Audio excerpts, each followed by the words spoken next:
Hello friends, welcome back to my channel. இன்றைக்கி வந்து நம்ம ஒரு ஹேங்கிங் தைக்கிறத பார்க்க போகிறோம். ஸோ ஹேங்கிங் வந்து நம்ம ஸ்டிச் பண்ண போர்ஷனில் எப்போவுமே இந்த மாதிரி உள்ள போர்ஷன் வெளியில் தெரிகிற மாதிரி கொஞ்சம் சரியாக இருக்காது. ஸோ நம்ம வந்து ஹேங்கிங் வந்து பர்ஃபெக்டாக வெளியில் எந்த ஒரு நூலோடைய பிசுறும் இந்த மாதிரி தெரியாத அளவுக்கு நீட்டாக எப்படி ஹேங்கிங் தைக்கணும் வந்துட்டு நம்ம பார்க்கலாம். ஸோ அதுக்கு ஃபஸ்ட்டு நான் பாருங்கள் இந்த மாதிரி ஒரு ஃபேப்ரிக் எடுத்திருக்கேன். இது உங்களுக்கு எந்த அளவுக்கு ஹேங்கிங்குடைய ஹைட்டு விட்டு வேணுமோ அந்தளவுக்கு நீங்கள் நான் வந்து இந்த மாதிரி ஒரு 3.5 இன்ச் இந்த ஸ்கொயர் ஷேப்பில் இந்த பீஸை கட் பண்ணியிருக்கேன் ஃபுல்லாகவே. ஸோ ஃபஸ்ட்டு வந்து இது எப்படி நம்ம யூஸ்வலாக இப்படி தான் ஹேங்கிங் வந்து ஸ்டிச் பண்ணுவோம். அதுக்காக என்ன இந்த மாதிரி ஒரு ரோப்பும் எடுத்திருக்கேன்.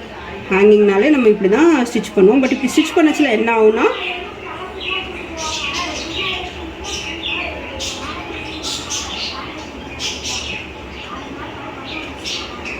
ஸோ எது சரி இது வந்து இப்படி கரெக்டாக வச்சுட்டு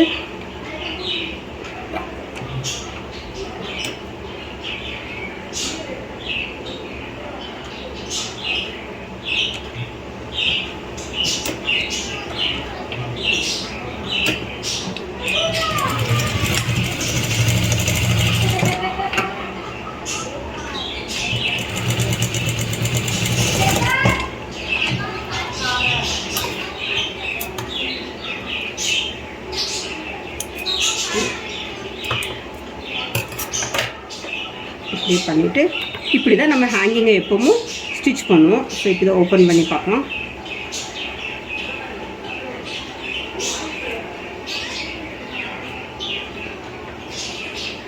பாருங்கள்,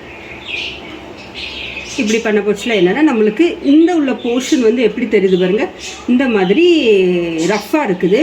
ஸோ இது இப்படி வந்து தைக்கிறது இது வந்து கரெக்ட் கிடையாது. இப்படி தைக்கிறது வந்து அது சரியில்லை. ஸோ நம்ம வந்து இதெல்லாம் பர்ஃபெக்டாக இது உள்ளே போகிற மாதிரி பர்ஃபெக்டாக இந்த இடம்லாம் எப்படி கரெக்டாக பர்ஃபெக்டாக வந்திருக்கு. பட் இது வந்து நம்மளுக்கு இந்த ரஃப்பான போர்ஷன் இப்படி மேலே தெரிகிற மாதிரிக்கு. ஸோ இந்த மாதிரி தைக்காமல் நம்ம கரெக்டாக எப்படி தைக்கலான்ட்டு நம்ம பார்க்கலாம். ஸோ அதுக்கு திருப்பி இதே மாதிரி இன்னொரு ஃபேப்ரிக்கை கட் பண்ணி வச்சுருக்கேன். இந்த சைடு காமிக்கேன். இந்த ஃபேப்ரிக்கில் இது வந்து சரியான போர்ஷன், இது வந்து தப்பான போர்ஷன். ஸோ இந்த போர்ஷனில் இப்படி இந்த டேசலில் இப்படி இதை வச்சுட்டு இப்படி மாற்றி, ஏன்னா நம்ம திருப்ப போச்சுன்னா இந்த நல்ல போர்ஷன் மேலே தெரியும்.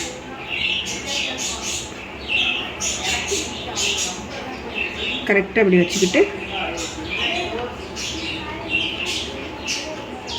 இதை இப்படி ஃபுல்லாக தைக்கணும்.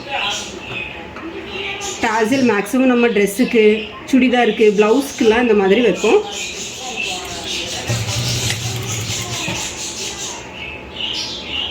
இதை கரெக்டாக வச்சு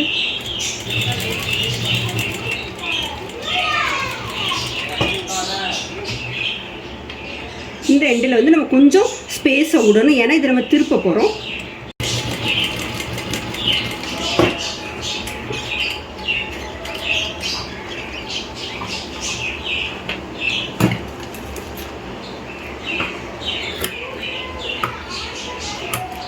கட் பண்ணிவிட்டு இதை எப்படி திருப்பலாம். சென்டரில் கொஞ்சம் ஸ்பேஸ் விட்டுருக்கேன்.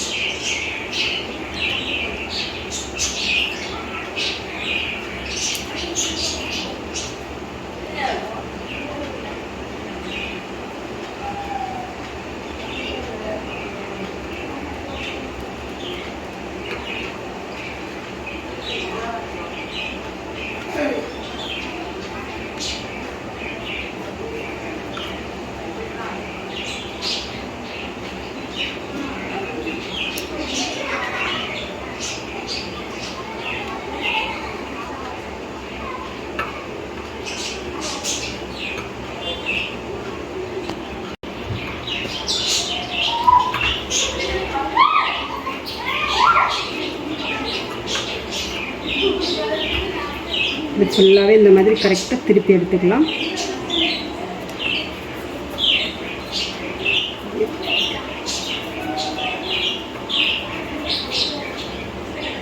கரெக்டாக திருப்பி எடுத்துக்கலாம். திருப்பி எடுத்துகிட்டு இந்த எட்ஜில் ஒரு ஸ்டிச்சு போட்டுடலாம். அதனால இந்த நாட் வந்து கரெக்டாக இருக்கும்.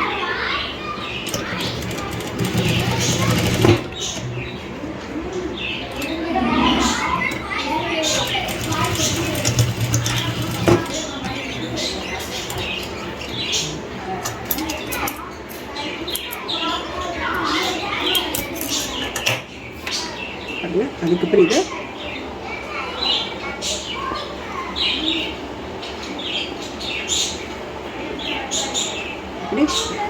திருப்பியாச்சு. இப்போ பாருங்கள் இந்த போர்ஷன் எல்லாம் பர்ஃபெக்டாக நான் வந்துட்டு இந்த சைடும் அதே மாதிரி எந்த ஒரு இந்த ரஃப்பான நூல் இந்த ரஃப்பான இந்த ஃபேப்ரிக்கும் வெளியில் தெரியலை. ஃபுல்லாகவே நல்லா பர்ஃபெக்டாக நீட்டாக வந்துட்டு இந்த இதை பாருங்கள் எப்படி இருக்குது. இது வந்து இந்த மாதிரி இருக்குது. இது பார்க்கறதுக்கு அவ்வளோ நீட்டாக இருக்காது. பட் இது இப்படி தைச்சாச்சுன்னா ரொம்பவே நீட்டாக இருக்கும். ஸோ இதுதான் ரெண்டு வெரி டிஃப்ரென்ஸ். ஸோ இந்த மாதிரி வந்து டேசல் வைக்கக்கூடாது. இந்த மாதிரி தான் டேசல் ஸ்டிச் பண்ணணும். இதான் பார்க்கறதுக்கு நல்லாயிருக்கும். பாருங்கள், இது வந்து ஒரு சிம்பிளான வீடியோ தான், பட் ரொம்ப யூஸ்ஃபுல்லாக இருக்கும். ஏன்னா இந்த மாதிரி நம்ம ஸ்டிச் பண்ண கஷ்டம் இப்படி பர்ஃபெக்டாக வந்தால் பார்க்கறதுக்கு ரொம்பவே நல்லாயிருக்கும். ஸோ இந்த வீடியோ உங்களுக்கு பிடிச்சிருக்கும் நம்புகிறேன். இந்த வீடியோ உங்களுக்கு பிடிச்சிருந்தா வீடியோவை லைக் பண்ணுங்கள். சியூ ஸ்வீட்டி சேனலை சப்ஸ்கிரைப் பண்ணுங்கள். தேங்க்யூ ஃபார் வாட்சிங். தேங்க்யூ.